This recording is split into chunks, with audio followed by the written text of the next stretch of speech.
พ่อใหญ่มาไหว้พ่อใหญ่มาไหว้พระพิฆเนศองค์พระพิฆเนศพากันมากราบไหว้องค์พระพิฆเนศอยู่ในวัดท่ากาลองมาทำบุญมาไหว้องค์พระพิฆเนศวัดท่ากาลองนี่จ้ะ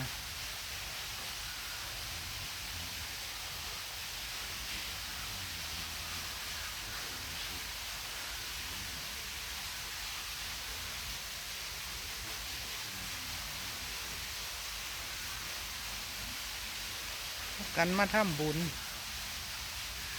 วัดท่ากาลอง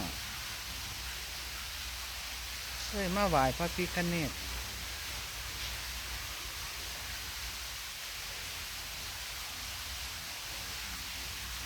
ขอสุขขอลาภน้ำเพิ่น